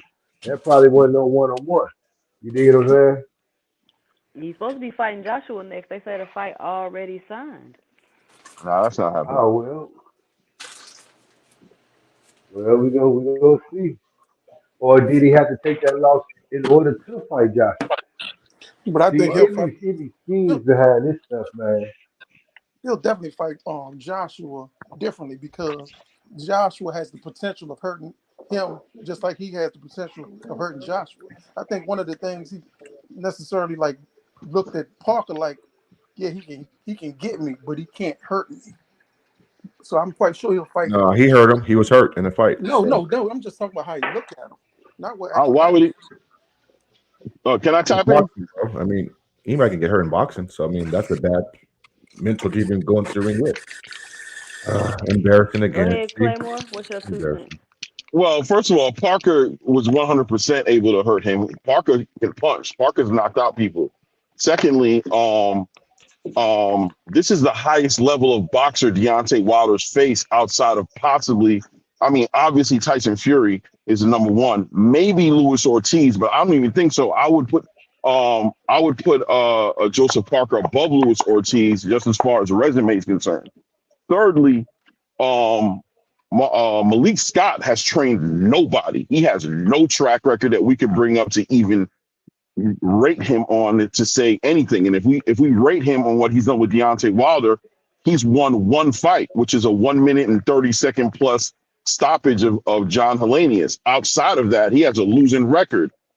Fourth, we all know that Deontay Wilder has never been known for his boxing skills. If you watch his fight before, he's been hurt many a times. On many a cards, he's lost the whole fight until he's actually stopped the guy who he's fighting against, like Luis Ortiz. Lost every single round against Luis Ortiz until he stopped him. The truth of the matter is Deontay Wilder was always just waiting to be exposed, because when you go inside the top 5 to 10 boxers inside of a division, and the only thing you have is a powerful right hand, and you have nothing else, no footwork, no real defense. You had a jab when you was with Mark Breland, but you fired him, and then you went to Malik Scott. He was just waiting to be exposed. Once he got inside of those top 5 fighters, once he got up there with like Tyson Fury, and Anthony Joshua and all those guys up there, even Dillian White, he fought. If you really just pay attention to his record, PBC protected him forever until he finally got a real fight. It was just a matter of time for him to get exposed. Once that right hand got figured out. Why do you think he didn't get any of those fights though, Claymore? He didn't get any of those fights because of Al Heyman, because he was being guided. PBC. Okay, I'm gonna give you guys a real quick just scenario. You guys can look this up. When he picked Tyson Fury, right, to fight Tyson Fury was a fat, overweight, retired dude who had no career. He literally resuscitated Tyson Fury's career, right? Because he was out of there. He said that he turned down. Deontay said this, that he turned down, that he was actually offered to fight Anthony Joshua, but he took Tyson Fury to fight Tyson Fury because he thought Tyson Fury was the bigger name because he was the linear champion. Why would you turn down? First of all, you're always talking that black power stuff. Why would you turn down Anthony Joshua and get an opportunity to unify and be an undisputed heavyweight champion and take on Tyson Fury, who just came out of retirement, who was like on drugs, talking about he was about to kill himself? Let's be honest. Al Heyman was helping him out with that. So Eddie Hearn wasn't the reason that Wilder and Joshua didn't fight? No, I don't believe so. No, I do not believe so. I believe that negotiations were, I think at one point, once Anthony Joshua lost against Andy Ruiz, that's a different story. At that point, he's mentally out of there. There was a point in time where Deontay Wilder was kind of getting ducked by Joshua. I ain't gonna hold you. I believe that because I believe Joshua wasn't confident himself. But just like I said, if you guys just watch his career and watch his fights, just go to YouTube and watch his fights. Be honest. Outside of that right hand, what was that man bringing to the table? Nothing. Hold on. Go ahead. He may not have had anything consistent, but remember when he fought Tyson Fury and dropped him the first time, it was like, okay. Remember now, he didn't just drop him with a right hand. He caught first thing he caught with, he feinted a little bit, threw a little jab, and came over with the left hook. The left hook. I mean, and it's like no one in his corner was telling him throw the left hook or throw this or throw that. He instinctively did it. You know what I'm saying? Even when he fought, I forgot there was a couple fighters. I'm not saying that he has all these things patent or down, but I've seen him do a lot of things that is really just straight up boxing. Like you would think he was like he was boxing his whole life, that he would do sometimes out the spur of the moment. It wasn't like concrete or whatever, but I have seen it. All I'm saying is he might have had a moment every now and then to where he showed some kind of pedigree of some sort, but for the most part, the man is off balance. He's really shouldn't even be in a weight class. He really should have been fighting down like probably on cruiserweight, but he hit so hard that he was so fast and so athletic. You had to give him that respect. He was able to take advantage of a lot of big, slow guys, and he hit really hard. But I mean, I just seen so many fights that Deontay Wilder fought where he was just completely getting outclassed until he got to stop. Like so many of those fights, like you can look at him against Bigger and Severn when he went full 12 rounds with that dude. That should have never have happened. He went against Gerald what's his name? Gerald Washington, got buckled in that fight. Luis Ortiz was spanking the living daylights out of him until he stopped Luis Ortiz. Matter of fact, when you look at him Twice. for real, But He you could did say it when the you twice. same thing with George Foreman when he was fighting. no, we will not Yeah. compare Deontay Wilder to George Foreman. No, George listen to me. Foreman Listen to was me. a I'm talking about that aspect of what you're saying of getting crushed or getting beat up when he was fought. Even though he was real old at the time when he beat the final when he won the belt. Was it you Michael talking about Moore? you talking about Michael Moore? More. Yeah, he was getting spanked. He was getting crushed and Okay, everything. that was the number one. That was the old I George agree. Foreman, I'm just saying. I'm just using that. right? I agree. I'm just using that as an example. You know what I'm saying? Right. So, but And I we think we got to remember the George Foreman from the days of fighting against Ali, and before that, and Joe Frazier. George Foreman's a great Hall of Fame boxer. This is no. not. This is a guy Hold that's been on. taught how to box. This guy's not Deontay Wilder. You Hold know what I'm on. saying? Nah, No, right. That's you true. can't compare But George Foreman. Foreman and Deontay No, Wilder. you No, that's can't. But two different fights. Foreman. What I'm saying is, even when you talk about before, when Foreman was beating a lot of people, man, he wasn't beating them with his boxing. He was beating them with that power. He uses power, but he had boxing. You just didn't see it. He knew how to close. He didn't know how to close the ring and everything. But what I'm saying is, a lot of times when he would throw uppercuts and those hooks and stuff, they were from. It was like it was the power, and he was throwing them from. They were really telegraphed. You know what I'm saying? Not But like Deontay Wilder, man. But And that was once again, conditioning, though. That was right. conditioning. George I have to Foreman, I it's have to just George disagree with Foreman that just got because a style. George He had his own style. Yeah. Foreman would purposely throw wide punches and then shorten them up and throw them right straight down the middle. Exactly. Another That thing is a that George fact. Foreman was great with too was control. Oh Putting the yeah, guy yeah. where you I'm want not him, saying. stepping out of range, moving this, that, and the Wasn't third. better So than. I didn't say he was. And I think at the end of the day, the most important thing is this man was out of boxing for however many years. He came back an old man he was in his damn near 50. He lifestyle. was Yeah, 46. Oldest champ this ever. 46 years right. old, bro. This is not Deontay Wilder fighting at 29 years old, 28 years old, young, athletic. This is a dude who's never listen. This bottom line is this is a dude who never evolved as a boxer because he was able to get away with a strong right hand, and he never did. And he was a difficult boxer to train. He didn't do any road work. He didn't do the speed back. He Mark Breling complained about it, and Mark Breling was on the way out the door before the fake Watergate, the fake bottled poison No, water bro. bullshit That that he said. hold on. Fake? I don't think that was fake. Okay, But that's fine. Even There's, I Tyson mean, Fury. there's only no evidence of it what we can't whatsoever. do, But it just seems like everybody wants to discredit Deontay Wilder, saying he ain't fought nobody, quote unquote PBC protected him when these people literally did not want to fight Deontay Wilder. Either they didn't want to fight Deontay Wilder or they were not clean fighters. So Deontay Wilder didn't fight them. And that's so fine. to want to fight Deontay Wilder at 38 years old, well out of his prime, after a hard trilogy, and then try to be like, see, I told you, he was a one-trick pony. He was this, and he was that. Like, no. Whatever he was doing, regardless of whether you liked it, regardless of whether he had no boxing skills, it kept people away. They did not want to fight him. He had the equalizer. That no matter how good of a boxer you were, like you said, he was losing every round. He was getting destroyed every second. But my skill is knocking your ass out. That was my skill. All right. So, Well, he better keep doing it. You but know what that's I what mean? I'm At the end of saying. the day, boxing, the boutique boxer, and this is my opinion. That's all. 2024, the boutique boxer is going to get exposed. They've been getting exposed all year long.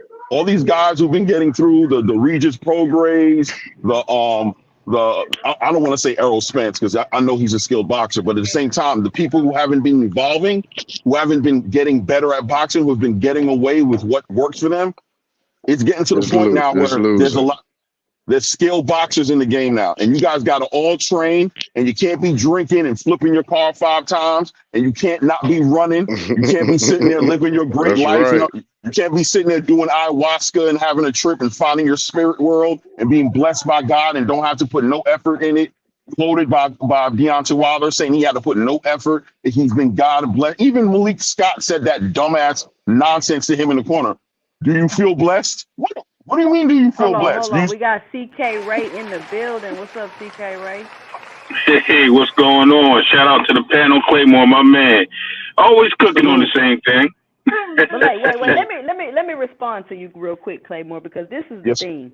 Yes, It ma'am. don't matter how good your skill is or how great of a boxer you is. Eventually, you're going to suffer the same fate. Your skills are going to diminish. You're not going to be as quick. You're not going to be as fast. You're not going to be this. You're not going to be that. So we can't try to disguise that, oh, this fighter wasn't good at this. This is the reason why this is happening now. No, they're older. They're fighting younger fighters coming up with the skill. Like, all of that plays a part. So different boxers have different styles, and they have different things that makes them unbeatable in the ring for a certain period of time. And eventually, you just meet your match. I disagree with that, but I mean, we agree to I disagree. agree. I actually agree with that statement because Claymore, just to give a touch base on some history. Sugar Ray Leonard lost. Julio Cesar Chavez lost. We got Roy Jones lost. B-Hop lost. All of them lost to younger, stronger fighters. But hold on, they lost to younger, stronger fighters with the same skill sets. Now, Joe Louis lost. Muhammad Ali lost. Right? So we can keep going back. But the reason why I'm going to say I agree with you, but I'm going to go against you on this is because you get a time and point in life where we all know as we age, we have to find other handicaps to fit us into the same atmosphere that we were in. Because as a baseball player, football player, time slows down for us, but not the young guy coming in. So what we have to do is develop other skills to keep us on the same playing field with everybody else. It's the same thing with boxing. So when you're in Deontay Wilder's case, yes, he was a little lack luster in his performance because he didn't train to certain things. I give you that. And the time off and not staying, I give you that. But as far as him getting older, he's 38, he's almost 40. We all are at 40 or above know what it has been on our lives to make changes in those steps. So imagine a person that's on a top level of their life in their professional career, boxing or athletic career, what they have to do to try to keep themselves in certain in that same genre of boxing. Like, you can't stay with the tops anymore. Yes, you'll be an elite fighter, but you're not going to be at the echelon of the elite. You're not going to be up there at the upper echelon. You're going to fall down. And as you fall down, the people will see it. Now, you can still probably compete and beat some of these guys, but they're going to start seeing holes that they didn't see before. And that's all. That's what I think 2 Cents is trying to say. All right. Can I push back? And wait, well, let me tell you why I do agree with you, Claymore. There are things you can do to preserve your body to possibly prolong your career a little longer. I agree with you there. But eventually, you got to think about it. People been watching these kids coming up, these fighters coming up. They've been watching you fight for decades. They've been watching you fight. They've seen you in the hard fights. They've seen what you do when this happens and this and that. So it's just inevitable. You know, some people may quit before it happens. But if you continue to fight until it happens, which I can appreciate that in a fighter, I'm just going to keep fighting and, hey, until my time up, and that's what's up. But to try to diminish me now, once I reach that point where my time is up, and then look back at my career and say, oh, he never did this, he never had this, he never did this, especially when I was winning, I don't really think that's fair. Okay, so times undefeated. What? All right, so first of all, shout out Deontay Wilder. I appreciated all the fights and all the knockouts he did, right? But what I'm talking about right now is what we know. And we know he was getting away with not having to become a good boxer because he had a right hand. And he never evolved, right? I agree. Everybody loses. To sit here and you want a list of people who lost, we could do it all day long. Does anybody in this room think I'm delusional and thinking that the reason somebody loses is because they're not good boxers? I don't think so. What we're talking about is Deontay the the bronze bomber Wilder. We're talking about a specific person who if we've all been watching boxing, know this man has not evolved in the space of boxing. He's been moving off the strength that he has a strong right hand. I'm more than happy to pay for a pay-per-view to watch Deontay Wilder fight because I know he's going to knock somebody out. But to sit here and say that we don't know that this man has not been evolving in boxing, that he has not had that he has not said he doesn't that he doesn't even need to box. He's literally sat there and say everybody can say whatever they want to say. They got to be doing what they're doing for 12 rounds. I only got to be right one time. He sat there and said that he doesn't have to even work on what he has. He has a natural God-given talent, and he doesn't even have to work at it. So basically, you're saying his strength is his weakness. Yeah, his strength is his right hand. His weakness is his work ethic at the sport that is paying for him to have generational wealth. And it was exposed it really was exposed since Tyson Fury. I mean, to be honest with you, it was exposed before that. But you know what's so funny? It's like you could say whatever you want to say about somebody, but as soon as they knock somebody out, I'll give you a perfect example. Ryan Garcia. The other night, he had a fight. We know he was looking ugly as hell in that ring, but he knocked the dude out. So it negates everything ugly that was going on in the ring. You can make jokes about him doing the little taco shell or the sushi roll, or whatever everybody's calling it. Right, all the different names they have, but ultimately he stopped Duarte, right? But real boxing analysts and enthusiasts and pundits alike, no, yeah, that's cute. He better not do that again, though. He was not looking good in that fight until he looked good. Deontay Wilder had two. He didn't understand how that Philly shell work. He ain't relaxed enough to be in that position to But see Claymore, do you agree that not everybody in boxing is these quote unquote skillful boxers? And I agree. Yes, I agree 100%. with you. I agree with Wilder, I agree with you. Wilder did not evolve, but my point is, whether you're a boxer and you got skill, or whether you got this talent or this skill that gets you through boxing, that no matter what side of the street you on, eventually it's going to diminish and fade. Yes, I agree with that. You know what I'm saying? But I'm speaking just on accountability here, right? I'm saying he's accountable for not getting better in the sport he was supposedly passionate about. He has to be held accountable for that. There's no problem with giving him his flowers for what he did do, but there's nothing wrong with holding him accountable for what he didn't do. It's people have been saying that for a long time. Like, yeah, that's messed up though. He's been signing people, but am I lying or am I telling the truth? Has the man evolved in boxing? How many years was he in boxing? He's a millionaire. He has access to all the best equipment, all the best coaches. He has every single advantage at his fingertips, and instead he chose to sit there and not evolve. And I don't care about Mark Breland poisoning his water or whatever. We got to stop doing that as well, because look, if there's no evidence, we can't do this conspiracy, because conspiracies are around all day long. At the end of the day, there was no evidence of what Mark Breland did, and Mark Breland's a decorated fighter. He's an honorable person outside of what Deontay Wilder said about him. This man has no blemishes on his record. So if this man gets beat up by Tyson Fury, and all of a sudden this guy put something in my water, this guy did that, and Deontay Wilder's just credibility is so great, we got to take his word for it. And Mark Breland is nobody no more. Well, you don't want to Malik water. I think what people were suspicious more so than anything was because they're at the post fight, how Tyson Fury, this is after the fight. He was, somebody offered him some water, and he said, who gave you that? And they said a particular person said, no, I don't want that. So it's just water, and this is after the fight. You know what I'm saying? So I think that raised more suspicion than anything. You know what I'm saying? Hold on. All boxers do that. All boxers do that. All boxers know. Zab Judah will tell you stories, has put stories out there about when he's not where he's supposed to be, and it's not his gym and it's not his access. They won't drink water that has them. I'm talking about right after the fight. But it's a reason why they do that, because things that Deontay Wilder described happened to him happen. Okay, well, that's Deontay Wilder's fault then. He should have been doing the same thing. I don't know what to say, but he didn't get caught. Don't blame the victim. Let's just say you're right about the skill part. How is he a victim? No. I'm saying if he was a victim of his drink being spiked, he would be a victim. I'm quite sure he didn't spike himself. Let's just stick to what you did say. But he's not. But we don't have no proof that he was. So we can't. No. We can't treat him like a victim. We don't have proof either way.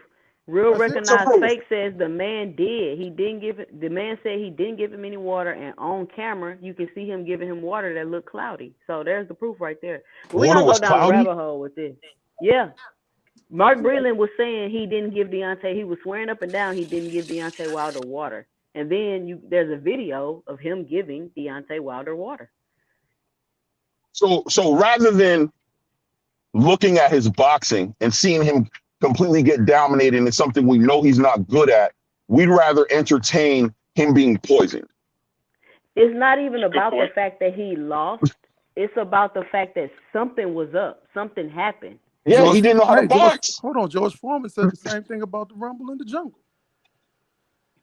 So Muhammad Ali poisoned him. Okay, all right. Everybody but Claymore, can you deny that it happens in boxing? Do you deny that? Listen, I'm not going to deny bad stuff happens every day. I'm not. And that's crazy. If I do that, I'm going to be losing my credibility. I'm not putting my credibility on the line for nobody. But you're right about you agree it's a possibility it could have happened. Listen, man. Anything can happen. I'm not going to say it can't happen. All I'm saying is, where's the evidence? Deontay, did you get something tested? Did you get tested? Did you go get your blood tested? Did you do something outside of just making a claim like that? Did you? Are y'all talking about the water? Y'all talking about the water? All right, Are y'all talking about the water? Yes. Yeah, we're talking about something. We off topic. Because the water shouldn't even be a topic because there's no evidence or none of that. There's no factual, nothing that we can go off on about no water. Yeah, I interject. All I know is I didn't bring it up. I agree. Look, this is what I know. This is what I know. He brought it up. Get off the topic. This is what I know. We can get off the topic. Deontay Wilder does have definitive proof that he was cheating, which is why he was able to force Fury into the fight. They went to arbitration. They went in front of judges. All of that. Y'all can look it up. That's why he was able to force him into the fight.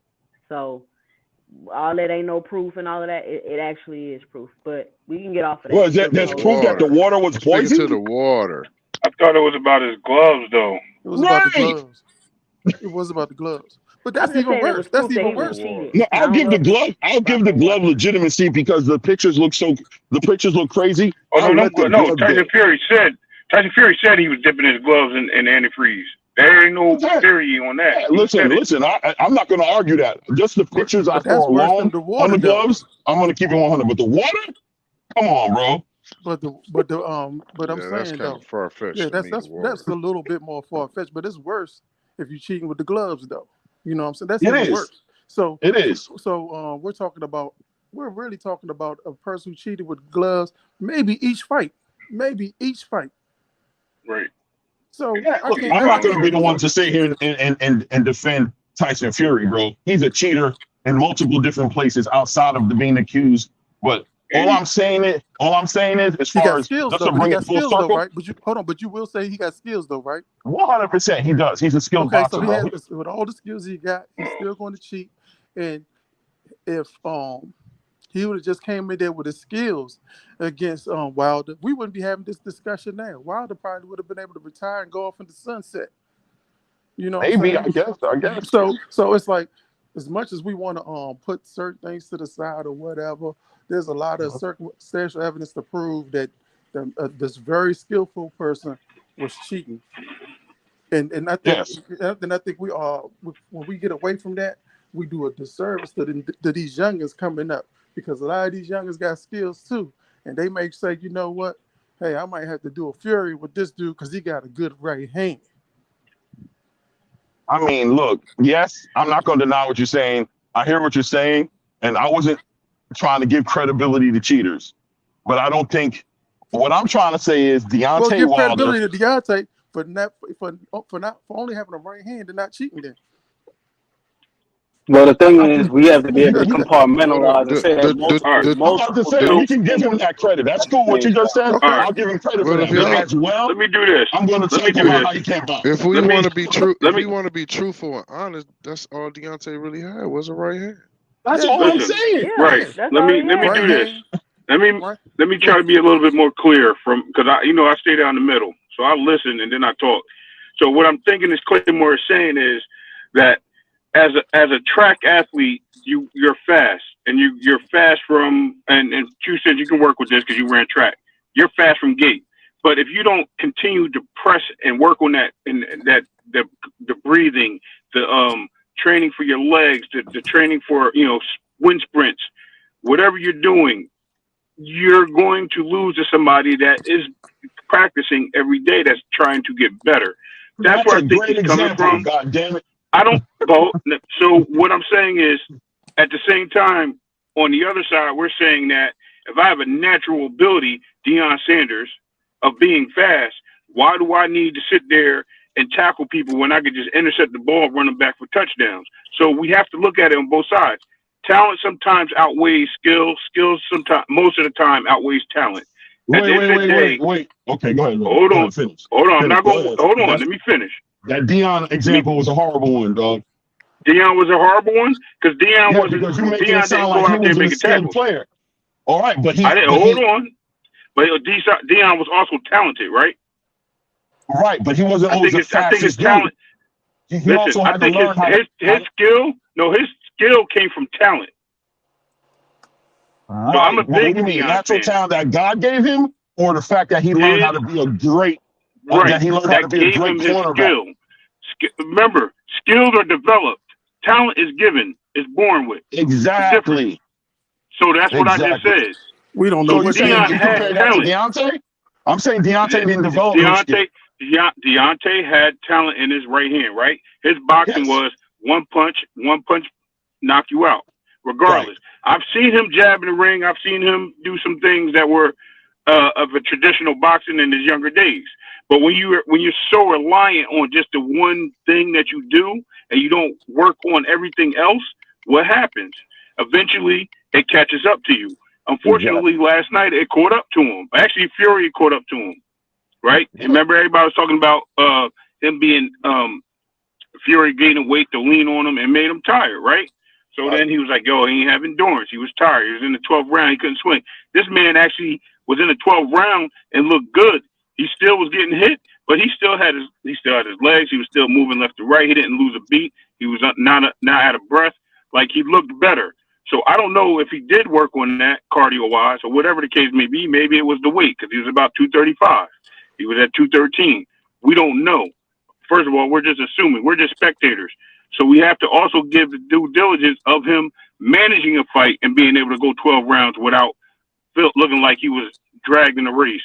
Like, he looked better, and in my opinion, from the discipline of that. Now, as him boxing, I don't know what he was doing. I'll be honest with you, as a boxing fan, a person that's been in the gym, I don't know what that was. He wasn't over his foot when he was throwing the jab. I seen that. He had opportunities for the uppercut. I seen that. But again, that's for his coaches to talk to him about and tell him what he's doing wrong, where he has opening. Whether he listens or not, that's on him. Fury didn't Another thing too we need to consider is that he didn't. Not all but we know what he fighters, can do. We already know he's a good boxer, bro. So we know when you see how he performed against Ngannou. He wasn't setting up anything. Hold on, wait. Look, another thing too we need to consider with a lot of these boxers is not all of them can learn how to box. What? Not all of them can be these skillful boxers. Not all of them can pick up these skills. And who's to say that if Deontay Wilder was, you see it now, he's trying to pick up the skills and it's diminishing, it's taken away from what he's great at. Right, because it's too late. It's too late. You can't. At this point in the game, you better dance with who brought you. What did Mike Tyson say? You gotta learn to dance with who brought you to the party. You know what I'm saying? You can't leave that dude now. You know what I'm saying? He brought you here. You better use him until it's time to go home. And if you can't dance no more, then guess what? It might be time to go home.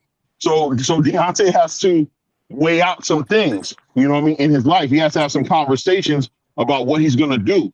I think the next time he comes out, he needs to try to channel Deontay and not try to convince the world he can box. Because this.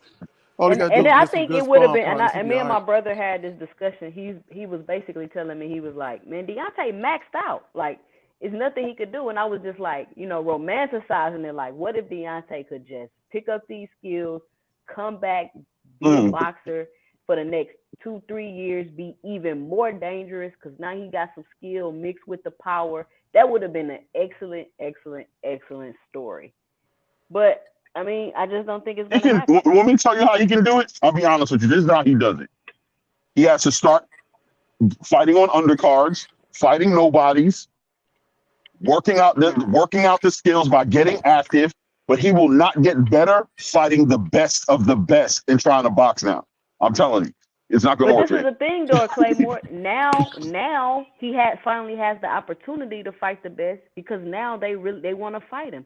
I don't think he was avoiding competition back then. I just think they literally did not want to fight him with Yeah. that right hand because they knew, just like he was saying, you got to be perfect this whole fight. I don't have to be perfect this whole fight. You mess up one time, you out of there, and that's very intimidating. I don't care what lack of skill I got. It's intimidating, but at the end of the day, he got blessed, man, because he would have got it. Look, I'm telling y'all, man, he would have got it. Let's also look at the heavyweight division. Is not what it was 10 years ago. I think these guys are settling in. I think we're starting to see more fighters that are, because I still don't even know all these heavyweights. I know a few of them. It's not what it was when we watched it in the 90s and the 2000s, and it slowed down a little bit after Lennox Lewis. We only knew 3 fighters. AJ, we knew the Klitschko's, what I'm saying. We knew like AJ, we knew Wilder, and we knew Fury. Those were the 3 guys. Everybody else was like, who's this? And then as people are growing and as we're now starting to see there are other people that's out there that have made their names up, we're starting to see competition. And with competition, you start getting great fights or better fighters than what we seen yesterday. That's why I was saying to you earlier that, or Two Cents actually said it, that you have young people that come up and they change the game. So even though you're aging and you had a skill set, that skill set can be challenged now because you have people that are just as hungry as ever coming into the game. Whether they're seasoned or not, they're still coming up. There were nobody before, now there's somebody now. And that's what we have to look at. These are all competitors. Yep. All right. Well, look, I'm coming up 2 hours. I want to let everybody get some last words in. I appreciate y'all coming up here today. Happy holidays to everybody that celebrate. I'm definitely going to be going live more often. So who wants to close us out first? We can start with you, CK Ray. Yeah, absolutely. Thank you for having me. Happy holidays to the panel. Two Cents, always a blessing to hear you on the box because every time you're on, you always dropping some knowledge and it's always common sense. Claymore, my man, you know we always get down like it ain't nothing. Pause, nothing crazy, guys. I'm just saying we cool like that, and we talk about boxing a lot. Everybody else, salute. Thank you for having me. It's been a pleasure. I'm glad I can be up here with some great talent and some thoughtful minds. Appreciate it. Happy holidays. Thank you. Early. Thanks for coming up. Can y'all hear me? Yeah, we can hear you. Okay, because it switched off to my car. Yeah, we hear you. At the end of the day, man, shout out to Deontay. Great fighter. Better entertainer. Always will be talked about in this era. I think he will go to the Hall of Fame at some point. You know what I'm saying? Because of what he brought to the table. Shout out to the Saudis because I hope they keep on doing what they're doing, bringing these promotions together. That's a whole nother topic that we can talk about, I guess, another day.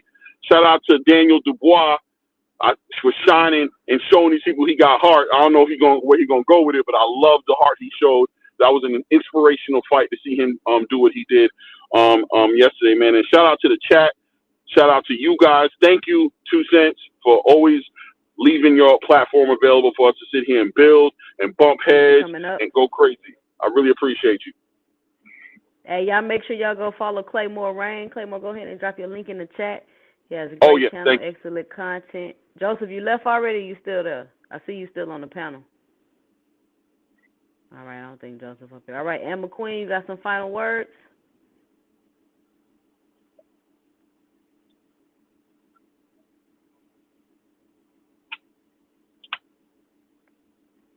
Ann McQueen, you there?